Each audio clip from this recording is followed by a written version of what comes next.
neurocirugía contemporánea, eh, es el tema de la fascia, uno de los temas a tener en cuenta en muchas de las cirugías que se realizan o en muchas de las enfermedades neurológicas, justamente porque es una de las funciones del lenguaje el que nos hace humanos. Yo diría que es una de las, quizás la función principal, porque implica comprensión, implica procesamiento, implica ejecución y por lo tanto conocer cuáles son las alteraciones de ese lenguaje representa un reto para todo médico, sobre todo para las neurociencias. Me place mucho, Sherman, tenerte en un tema como este, de tanta relevancia, sobre todo en estos tiempos que se habla de conectómica cerebral, de concebir el cerebro como una gran unidad de redes neuronales, ya no como zonas aisladas, como zonas con funciones, sino como conexiones cerebrales, como una gran red neuronal donde tiene importancia desde un área hasta una vía, hasta un receptor. Entonces, te agradezco mucho a ti y a todos los participantes el permitirme compartir este espacio, agradecer a la Universidad de Cartagena, al doctor Santiago Morena, que tan gentilmente siempre coordina con nosotros este tipo de actividad. Y bueno, nada, estamos ansiosos por escucharte. Gracias a todos. Gracias, doctor. Perfecto. Bueno, ahora sí hago la introducción a la exposición. Mi nombre es Sherman Perea Vázquez. Era el interno electivo por la rotación de neurocirugía en la Clínica de la Misericordia Internacional en la ciudad de Barranquilla. Estoy pronto a egresar de la Universidad Libre Excepcional Barranquilla, ya que me encuentro en mi segundo semestre del internado. Y el tema que expondré hoy son los trastornos afásicos del lenguaje. A modo de introducción, me parece inherente a la charla describir qué es el lenguaje propiamente dicho. Como muy bien lo dijo la doctora Silvia, el lenguaje es una de las funciones vitales y que nos ha permitido desarrollarnos como especie a lo largo de la historia de la humanidad. Y busqué una leve definición de un libro que se llama El desarrollo del lenguaje de Owens. Escribe que el lenguaje se define como un código social compartido o convencional que sirve para representar conceptos mediante el uso de símbolos arbitrarios y de combinaciones de estos que se encuentran regidos por reglas. Importante entender de que en la definición del lenguaje puede ser muy amplia, pero esta me pareció muy importante porque habla de uno de los elementos más importantes a la hora de estudiar el lenguaje, son esos conceptos o símbolos arbitrarios. ¿Por qué? Porque si bien el lenguaje es algo universal, a la hora de estudiarlo podemos presentar múltiples barreras como lo es los idiomas o lo que explican en este momento como los símbolos arbitrarios. Entonces, desde el punto de vista semiológico, esto es algo que debemos tener siempre muy presente y que sin embargo la universalidad del lenguaje nos permite poder estudiarlo y poder evaluarlo teniendo en cuenta la universalidad de esos conceptos como son por ejemplo los fonemas y los grafismos. Entonces es la introducción. A la hora de hablar de las afasias del lenguaje, también es inherente hablar de la anatomía del lenguaje. Como bien le decía la doctora, es un elemento de estudio desde los inicios de la neurocirugía y la neurociencia. Es uno de los centros de estudio más importantes que ha tenido las neurociencias en su desarrollo y ha ido avanzando mucho con el tiempo. Inicialmente se consideraban áreas muy específicas que son áreas corticales, que voy pasando, áreas muy específicas delimitadas, sobre todo basándonos en las áreas de Brodmann, que después fueron teniendo números y fueron llamadas de cierta forma. Sin embargo, con el tiempo, estas áreas dejaron de convertirse áreas de lenguaje específico, sino que se convirtió en todo un sistema o unas vías de desarrollo. Actualmente, el lenguaje se considera todo un sistema de vías, como muy bien lo escribía la doctora, un sistema eléctrico que se encuentra delimitado o definido por dos vías, una vía dorsal circunscrita o definida por la circunvalación supramarginal, el fascículo arqueado y varios componentes de los fascículos longitudinales superiores, además del área de Wernicke y de Broca. Esto es a modo general porque iremos describiendo muchas de esas áreas corticales o fascículos a lo largo de la charla. Esta vía dorsal está relacionada con la forma del lenguaje, tanto en su procesamiento fonológico como en su procesamiento gramatical, y tiene vital importancia en lo que sería la repetición y la expresión del lenguaje. La segunda vía que tenemos es la vía ventral, y esta va a estar compuesta por el fascículo longitudinal inferior, el fascículo occipital, el fascículo uncinado y la circunvolución fusiforme junto con el lóbulo temporal. Y esta vía ventral va a estar asociada o relacionada con el procesamiento léxico semántico, y es de vital importancia en lo que sería como tal la compresión del lenguaje. A la hora de hablar de las vías del lenguaje, podemos ver la imagen inferior, esta que está por acá. Vemos de que hay una participación sensitiva a través de la parte visual o incluso auditiva o incluso táctil en algunas personas. Esta va a llegar a una corteza visual en este caso porque estamos hablando de la vía visual. Sin embargo, también la vía auditiva tiene una importancia considerable, y posteriormente va a haber unas zonas de procesamiento que va a estar asociada por unos tractos que iremos describiendo poco a poco, y estos tractos posteriormente van a convertir esa información recibida a través de la corteza visual y auditiva y táctil en lo que sería una respuesta motora que está asociada al área de Broca. Va a tener una articulación tanto en la parte de articulación de las palabras como en la fonación de las mismas. Ya propiamente hablando de las áreas de Brodmann, disculpen, ahí hubo un cambio, se pasó la diapositiva.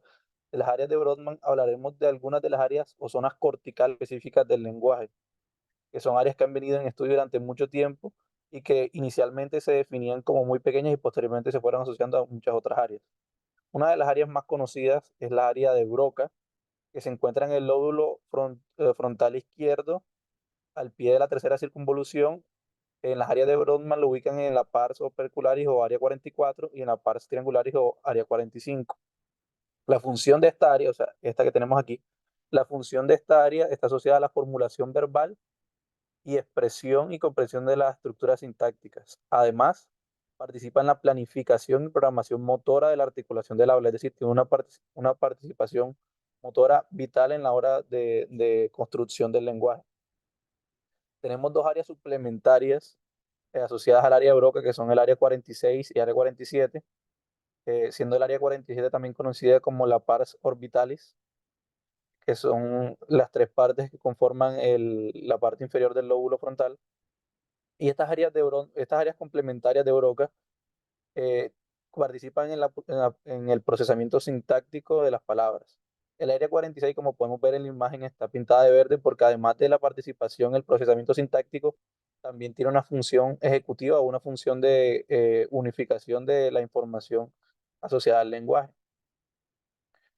Después tenemos una área conocida como área de Wernicke, Wernicke, que se encuentra en el lóbulo temporal izquierdo, en la primera circunvolución temporal posterior, específicamente lo que sería el área 22 y 42.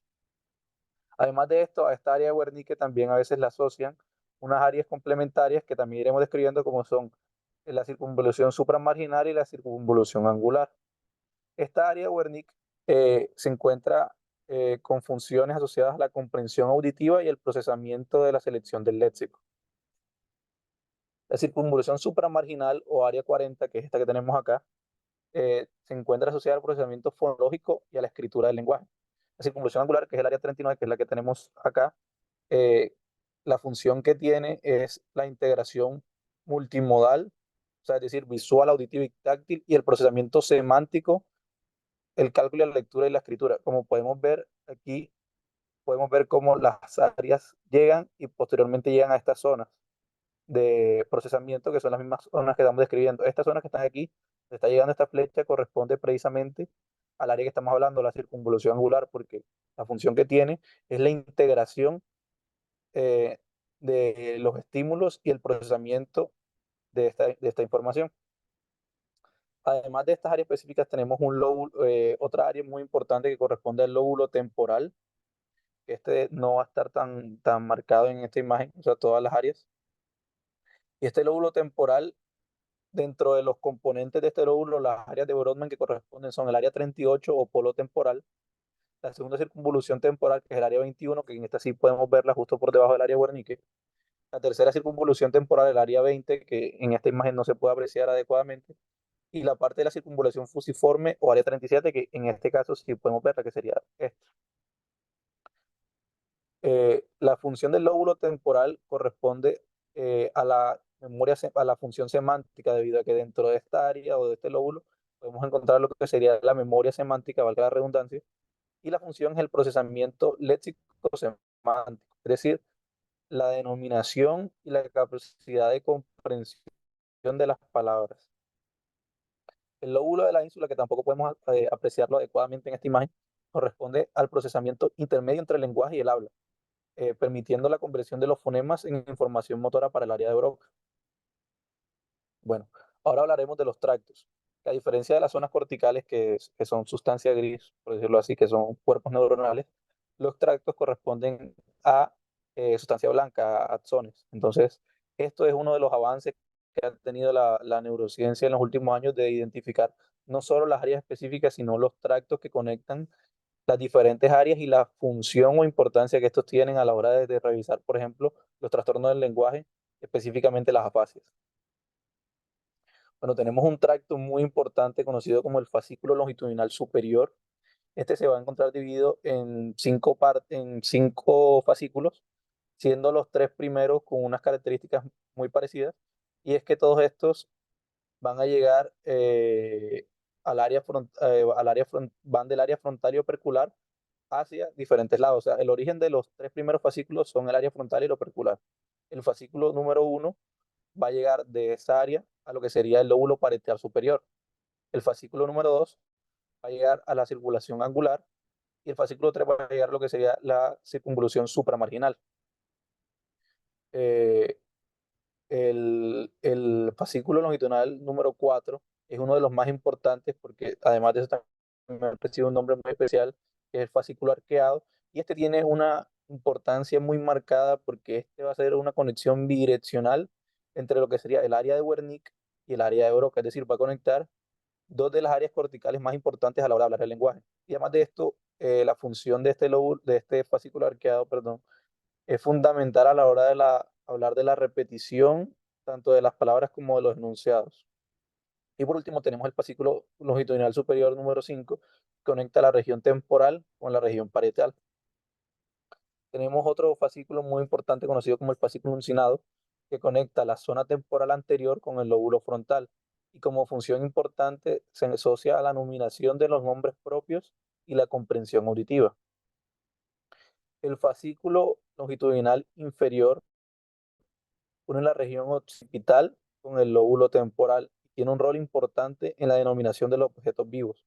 También se conoce en el sistema visual, que no es el tema de estudio de este, pero para conocerlo, también se conoce como la vía del que en el sistema visual. El fascículo fronto-occipital inferior conecta el lóbulo occipital con la región orbitofrontal y se cree que podría participar en la lectura, la atención y el procesamiento visual. Además de esto, tenemos unas áreas prefrontales que específicamente corresponden a la región frontal dorsolateral del el lóbulo frontal y participan en la habilidad discursiva y en su función ejecutiva, es decir, la planificación, monitoreo, verificación y finalización de los discursos y mantenimiento de los mismos. Además de esto, una de los elementos más importantes del área prefrontal, y se asocia mucho al síndrome prefrontal, es la cognición social, es, por ejemplo, el juicio social y las implicaciones que tiene el discurso sobre las otras personas. Entonces, esto es importante a la hora de verlo, no tanto a la hora de evaluar el lenguaje propiamente, sino de evaluar el discurso de los pacientes. Bueno, ahora pasaremos a ver una imagen de cómo ha avanzado la tecnología, y esto de pronto es lo que nos hablaba la doctora, cómo a través de las neuroimágenes y todos los desarrollos que se ha tenido la neurociencia nos permiten esquematizar de forma visual, por decirlo así, o de forma específica, estos tractos. Y aquí del lado izquierdo, bueno, sí, el lado izquierdo, lado derecho, permite representar algunas áreas, por ejemplo, área de Broca, área de Wernicke. Y además de esto, también, por ejemplo, tanto en el C y el D permite marcar tractos esenciales implicados en la vida dorsal fonológica, o sea, las que les comentaba ahorita. Y el de la imagen derecha también representa, como tal, por ejemplo, el fascículo arqueado, el área de Broca, el área de Wernicke, y cómo se ven en diferentes, específicamente en neuroimágenes. Es increíble cómo a través de la tactografía, de la resonancia por perfusión y muchos otros elementos de las nuevas tecnologías de las imágenes nos permiten evaluar el lenguaje, y esto además nos permite evaluar las complicaciones en neurocirugía que puede llegar a tener un paciente que tenga, por ejemplo, una malformación arteriovenosa, un crecimiento tumoral, o incluso en neurología cuando encontramos ACVs muy pequeños pero que tengan mucha implicación en el paciente. Este tipo de imágenes nos permiten ver la implicación que va a tener en el paciente. Se me olvidado comentar que es importante entender de que la mayoría, en todas las bibliografías, todo esto se asocia en la ubicación del hemisferio izquierdo. Si bien hay una distribución de los hemisferios según si uno es diestro o zurdo, se ha estudiado y se ha visto que casi en el 90% de las personas diestras y en el 70% de las personas zurdas, lo cual es un porcentaje bastante alto, la ubicación de la función del lenguaje está asociada al hemisferio izquierdo. Entonces, eso es importante tenerlo en cuenta, porque no es lo mismo un crecimiento tumoral o una metástasis o una ACV tanto hemorrágico como isquémico en lado derecho versus lado izquierdo, teniendo en cuenta sobre todo en la parte del lenguaje. Con respecto a la exploración del lenguaje, eh, del libro donde me basé, evaluaban diferentes aspectos del lenguaje y lo expresaban como en el aspecto expresivo, el comprensivo, la lectura y la escritura. Con respecto a la parte expresiva, lo clasificaba en cuatro partes. El primero, que era el discurso oral, y este se evaluaba a través de la conversación con el paciente o la descripción de una escena, solicitarle al paciente que, por ejemplo, describa cómo se cayó o cómo llegó a la clínica o cómo fue su infancia, o sea, de que pueda la capacidad de que el paciente describa una situación. El lenguaje expresivo, la parte automática, se le puede solicitar al paciente que cuente del 1 al 10 o que diga los días de la semana, que son elementos automáticos que tenemos en nuestra cotidianidad. El lenguaje repetido es pedirle al paciente que repita palabras, oraciones que nosotros vamos a brindarles. Y el lenguaje denominativo es la capacidad de presentarle objetos y que él pueda eh, nominarlos, es decir, que él pueda escribirlo. Si no le presento un lápiz, que él diga que ese es un lápiz. Presentarle, por ejemplo, un lapicero y un bolígrafo, y que un bolígrafo y un lápiz, y que él pueda identificar el lápiz o que pueda decir el nombre del lápiz. El lenguaje comprensivo está dividido en dos partes, que es el reconocimiento, que es colocarle varios objetos o láminas y que él señale los estímulos que se le va nombrando. Por ejemplo, se le ponen varias láminas y hay una con una montaña y le diga señala la montaña y que él pueda señalarlo. En cuanto a las órdenes, el paciente debe cumplir varias órdenes referidas a su cuerpo, al medio ambiente. Por ejemplo, tóquese la nariz, tóquese las orejas, todo ese tipo de elementos. En cuanto a la lectura, está la parte pareovisoverbal, la cual se colocan varios objetos y posteriormente se le muestra un letrero con el nombre de uno de los estímulos que él debe señalar dentro de las alternativas presentes el que él corresponda. Tenemos la comprensión de órdenes, que es también que el paciente lea órdenes y pueda seguirlas en base a esto. Y en cuanto a la escritura, que es el último elemento de la parte de la evaluación, tenemos de que el paciente puede escribir su nombre. En la parte de la escritura automática se le solicita el dictado, se le dictan palabras y oraciones y él debe seguirlas, obviamente, teniendo en cuenta las características del paciente. No queremos pasar por falsos positivos, falsos negativos, permitiéndole al paciente que se equivoque al hacerlo muy rápido, muy lento. La copia es que se le escriben palabras al paciente y oraciones para que él las reproduzca por escrito. Y el discurso escrito es que el paciente va a escribir una frase, un párrafo, escribiendo. Bueno, antes de adentrarnos como tal en el tema fase, que es el tema central de la exposición, me parecía adecuado describir elementos que pueden confundirse o pueden mimetizar lo que sería una afasia. Dentro de los primeros o el que vemos más común que se puede confundir, o se puede ir haciendo otra cosa, es la disfasia. Y este se describe como un trastorno de la comunicación que interfiere en el desarrollo de las habilidades del lenguaje en niños que no tienen pérdida de la audición o discapacidad intelectual. Puede afectar el habla, la capacidad de escuchar y lectura en la escritura de los niños, con efectos que continúan en la edad adulta. Es decir, podemos tener pacientes que tienen disfasia desde su edad juvenil y que pueden mimetizar una afasia. Sin embargo, la disfasia no corresponde a una alteración estructural en la anatomía cerebral, es algo más del neurodesarrollo de los niños. Y si bien no se ha definido una causa explicación en neurodesarrollo normal del paciente, pero no corresponde a una fase. Y eso es importante verlo y se puede ver a través de una semiología o una anamnesis adecuada al paciente y a sus familiares, donde podemos diferenciarlo de una afasia de una disfasia. Otro elemento muy importante que debemos diferenciar y que puede incluso ser encontrado en algunos pacientes con afasia, es decir, eh, podemos tener pacientes afásicos que tengan agnosia, sin embargo, una agnosia no corresponde a una afasia. Entonces, en cuanto a la agnosia, corresponde a a la incapacidad de reconocer el significado de un estímulo visual, auditivo o táctil, aunque se perciba adecuadamente. Es decir, el paciente está equivocándose a la hora de percibir un estímulo, pero él cree que está en lo correcto. Se relaciona con los trastornos que no tienen relación con un defecto de la integración sensorial, sino de la conciencia de uno mismo. Y dentro de la agnosia tenemos que puede ser visual, auditiva o táctil, o incluso es algo muy común o algo muy característico de algunas fases que es la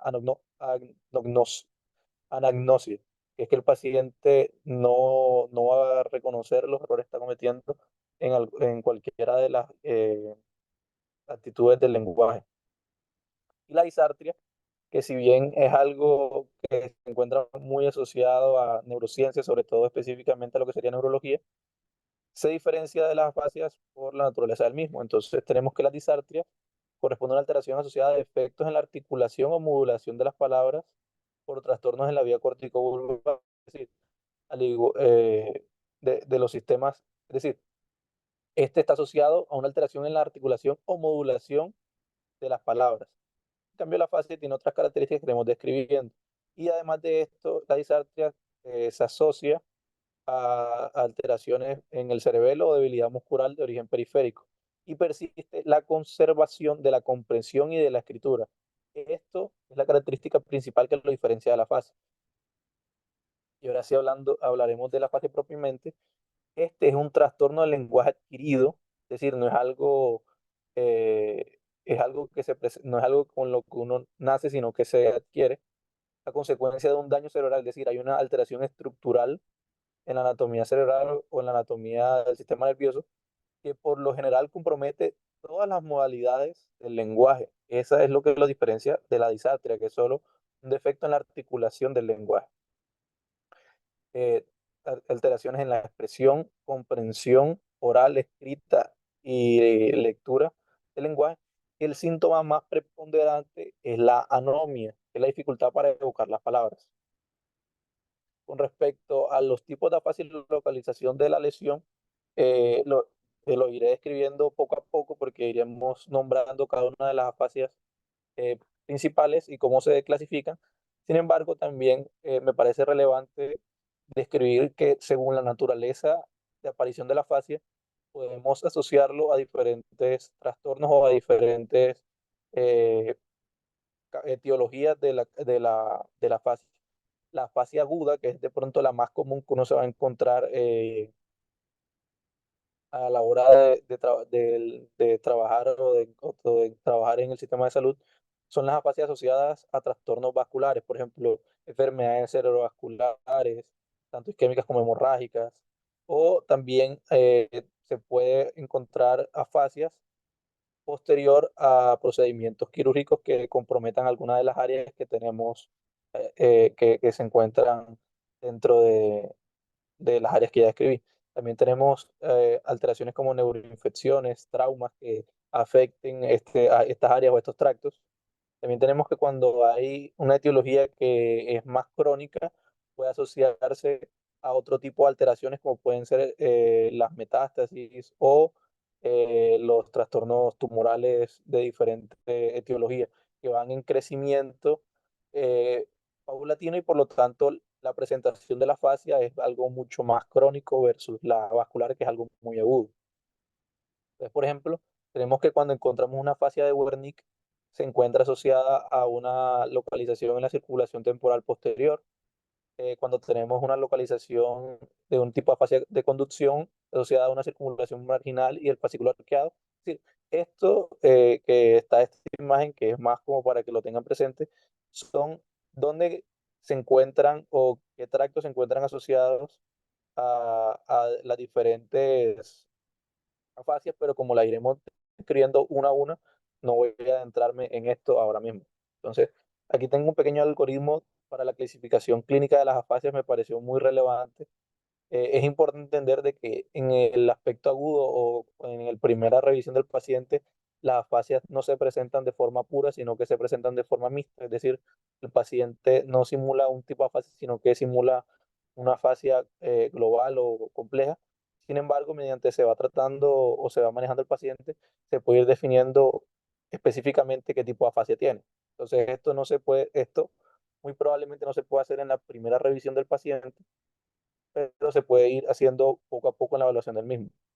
Entonces, el algoritmo es algo sencillo, nos permite diferenciar si la primera pregunta es, ¿el discurso oral es fluente? O sea, el paciente tiene un discurso oral fluente, si es sí o no, va diferenciando.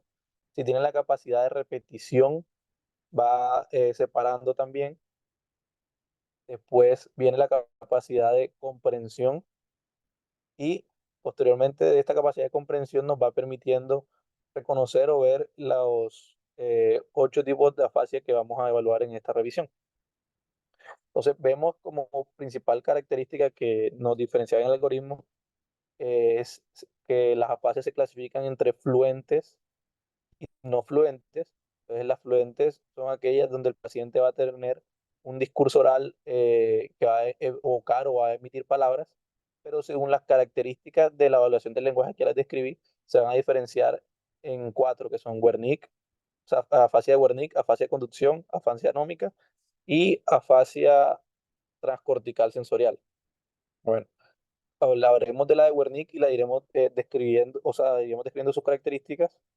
La afasia de Wernicke, la ubicación de la alteración va a estar asociada al tercio posterior de la circunvolución temporal superior, el área 22 y 44, es decir, la del área de Wernicke.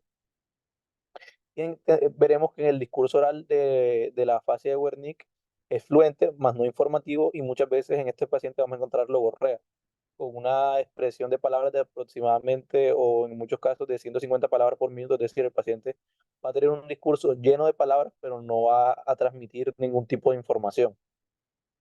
Con respecto al lenguaje automático, veremos que se encuentra alterado de moderado a severo. En cuanto a la repetición, veremos que se encuentra alterado de leve a moderado y vamos a encontrar muchos casos parafasias. Las parafasias consisten en la sustitución de un sonido o un grupo de sonidos por otro.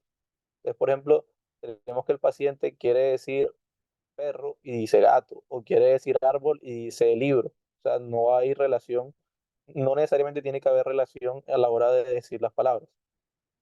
Con respecto a la denominación en la fascia de Wernicke, vemos que se encuentra alterado de leve a moderado, y en este también vamos a encontrar parafasias de tipo fonémicas y semánticas, es decir, parafasias fonémicas son por ejemplo, que va a decir una palabra y dice una palabra que suena similar pero que no corresponde a lo que quiere decir.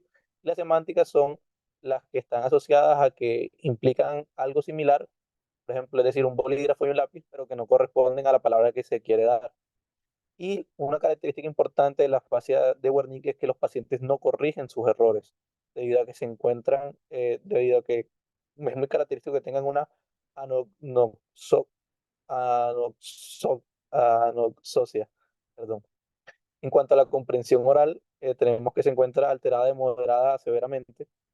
La lectura oral se encuentra alterada de leve a moderado, ya que siguen el patrón de discurso oral y podemos encontrar muchas paralexias, que son transposición o complementación de palabras o sílabas. En cuanto a la escritura, vemos que se encuentra alterado de moderado a severo y vamos a encontrar muchas paragrafias grafémicas, semánticas, neológicas y verbales. Es decir, el paciente va a querer escribir algo y escribe cosas totalmente diferentes o que tienen alguna relación. En cuanto a la escritura a nivel motor, se encuentra en la parte motora se encuentra totalmente preservada. En cuanto a la fascia de conducción, vemos de que la ubicación corresponde a la circunvolución supramarginal, específicamente lo que sería el área de Brodmann 40 y el fascículo arqueado, es decir, el fascículo longitudinal superior número 4, es decir, el que conecta el área de Broca con el área de Wernicke. Y en cuanto al discurso oral, vemos que es fluente y moderadamente informativo. Aquí empezamos a ver las diferencias. El anterior era fluente, pero para nada informativo. Ya el de conducción es fluente y moderadamente informativo. Y en este vamos a encontrar abundantes paragrafias fonémicas y conductas de aproximación con la finalidad de reparar errores fonológicos, es decir, otra diferencia. En la fase de conducción el paciente se está percatando de sus errores e intenta acercarse un poco más a la palabra, es decir, de pronto en el paciente con afasia de Wernicke va a decir lápiz y dijo carro, y por ejemplo, el de afasia de conducción va a decir el mismo lápiz y dice bolígrafo.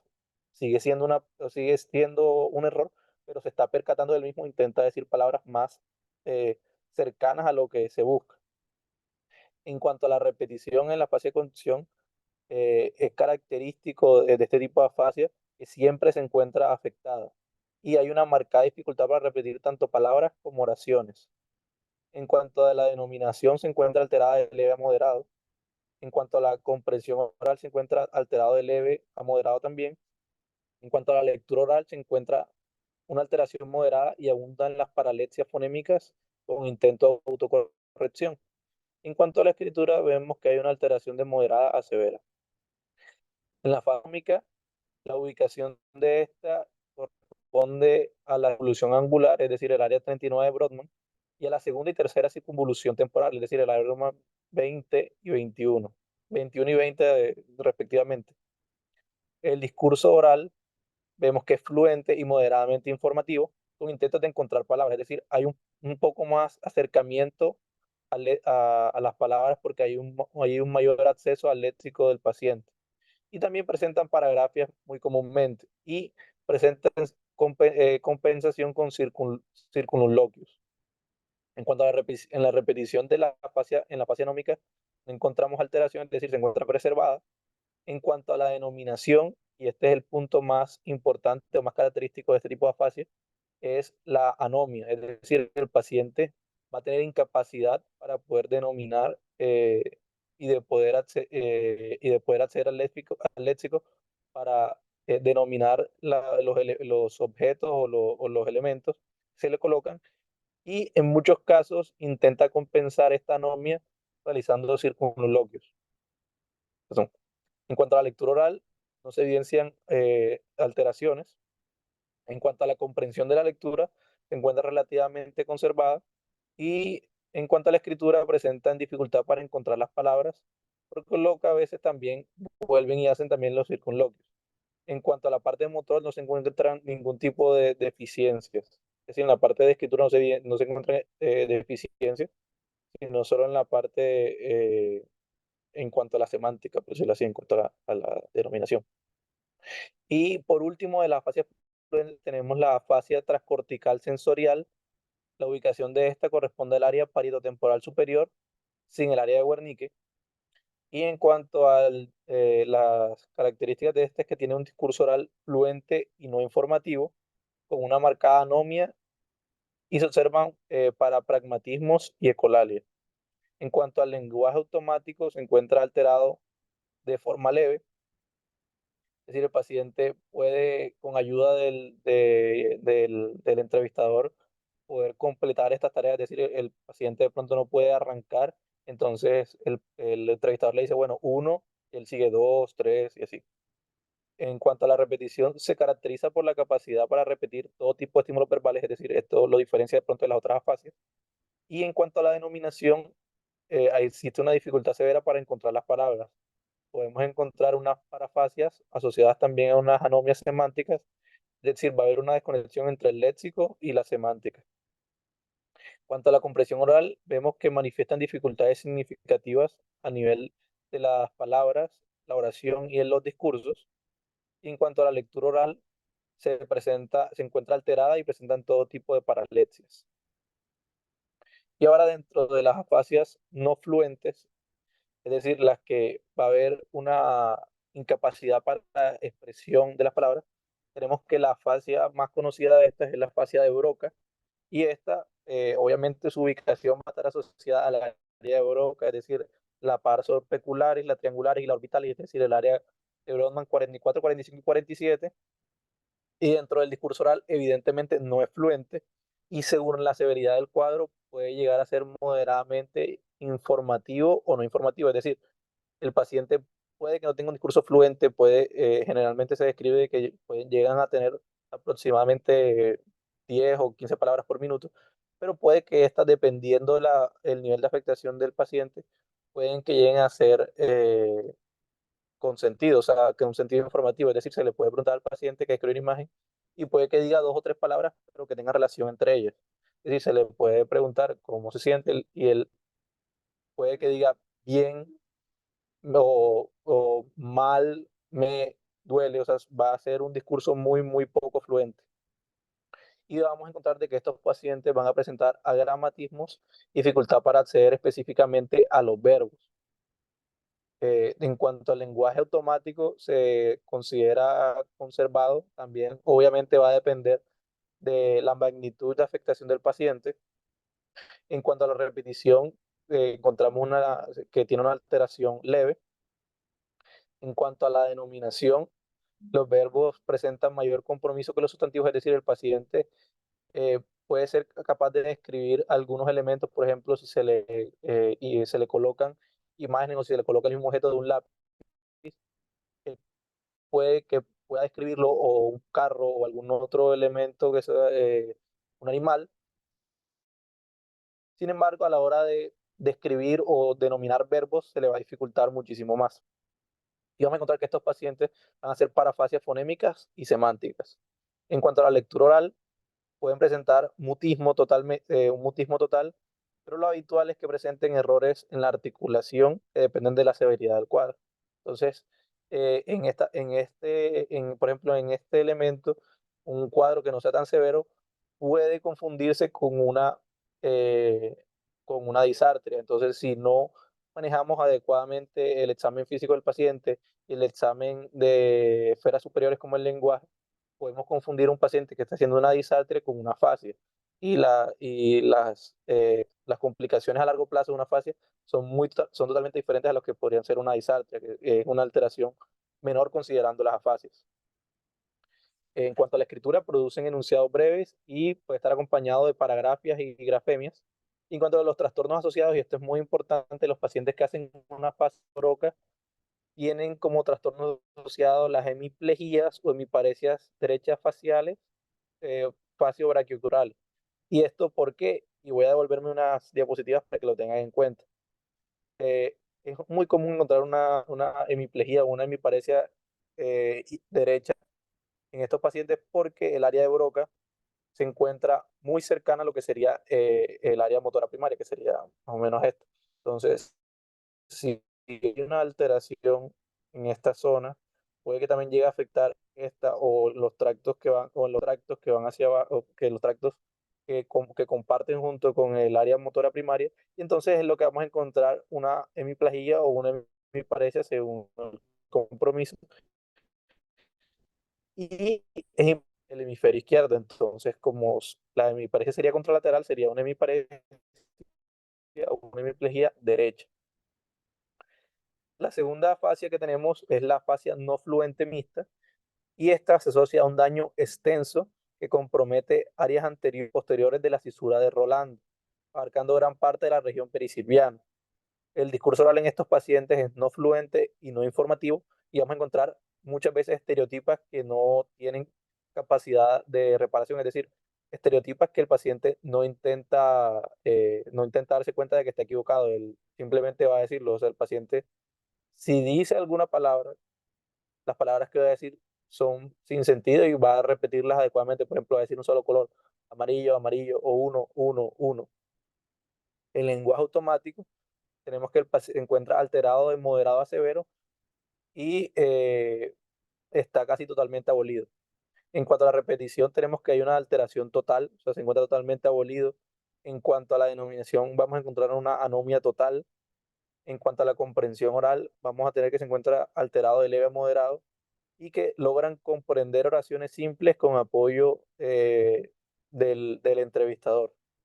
En cuanto a la lectura oral, vemos que se encuentra alterado de moderado a severo, con marcadas estereotipas sin capacidad de reparación, o sea, sin capacidad de permitirse entender que se está equivocando. En cuanto a la comprensión de la lectura, se encuentra alterado de moderado a severo y no sigue órdenes por escrito y la comprensión de texto se encuentra totalmente abolida. En cuanto a los trastornos asociados, vemos que los trastornos son la anosognosia y al igual que la fascia de Broca puede encontrar hemiplejías e hipoestesias derechas completas.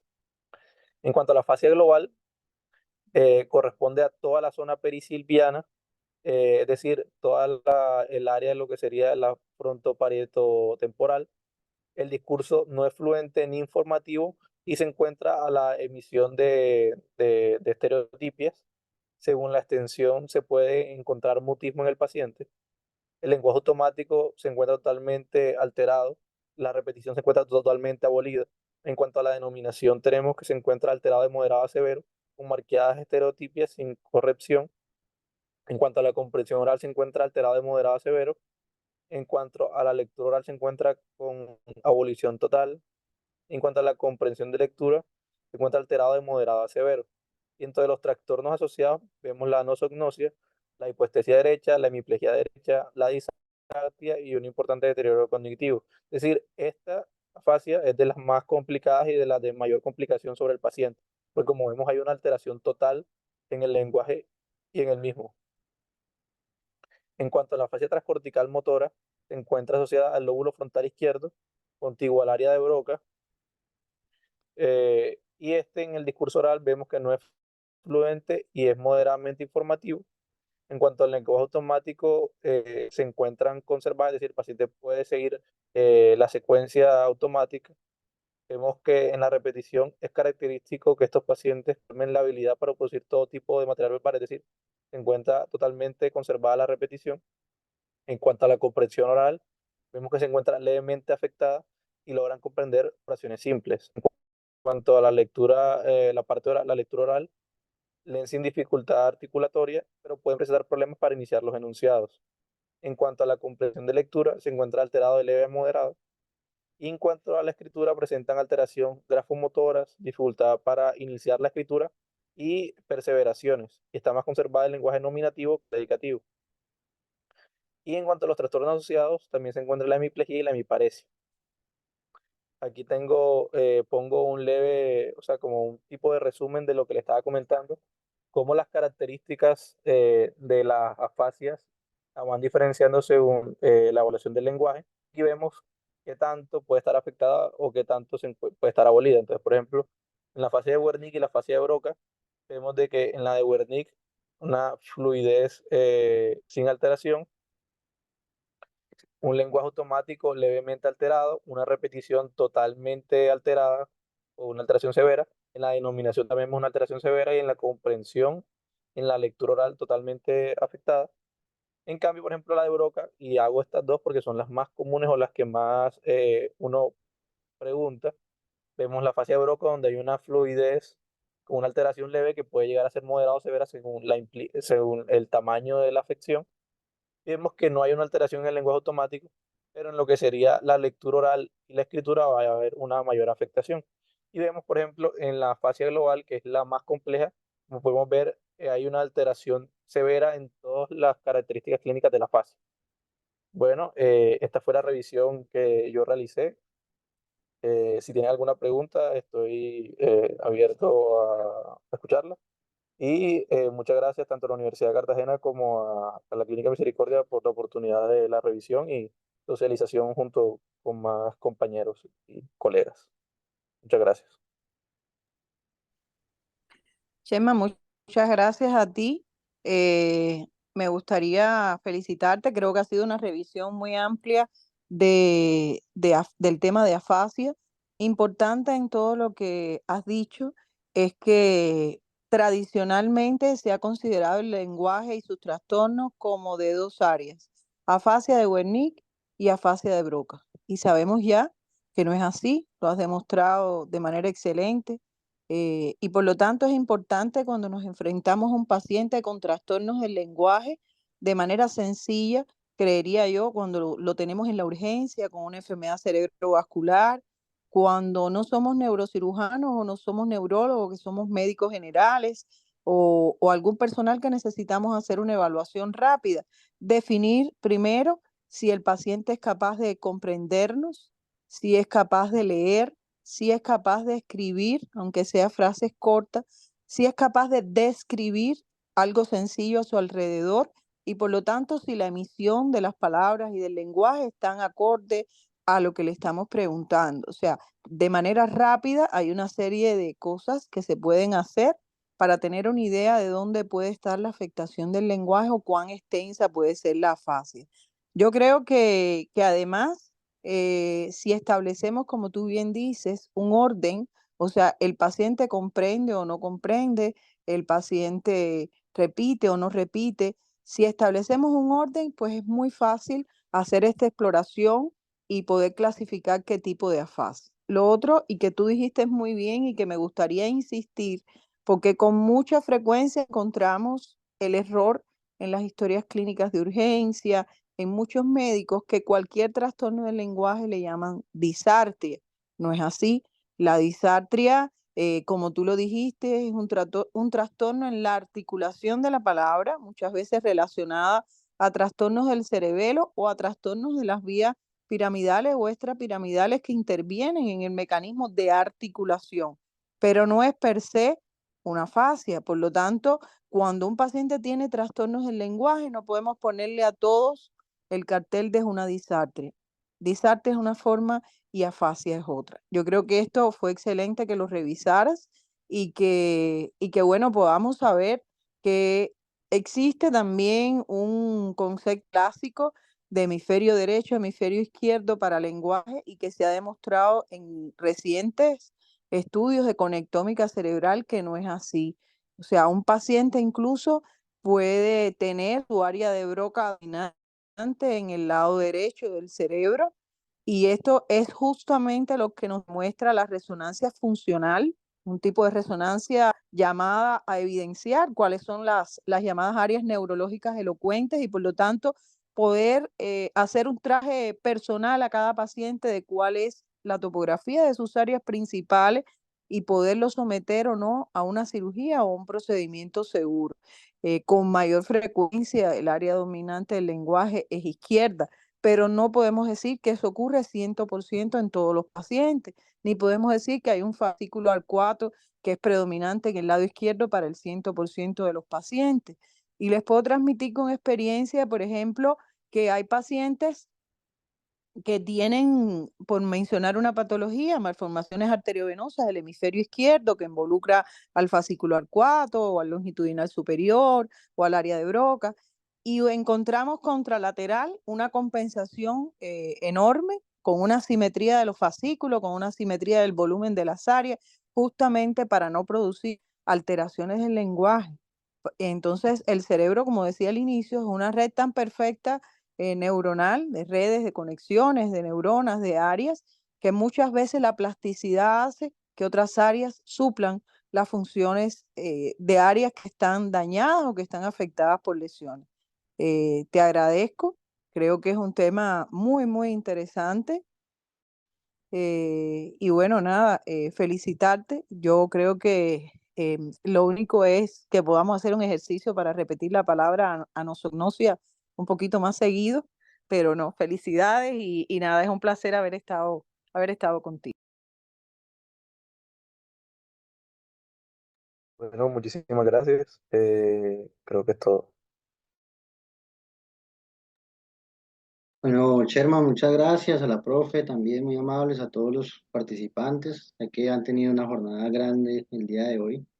pero lo importante es que siguen estos convenios interinstitucionales que nos siguen apoyando al área de neurocirugía en la Universidad de Cartagena, no solo recibiendo al residente rotante allá, sino también participando con sus estudiantes. Y bueno, si siguen teniendo internos selectivos, la invitación sigue abierta para que una vez al mes hagan una exposición, ya sea de semiología o de anatomía, igual en los servicios que tenemos aquí en el hospital universitario y en el hospital infantil. Y bueno, que esto sea un área más para seguir aprendiendo. Muchas gracias a todos y feliz noche.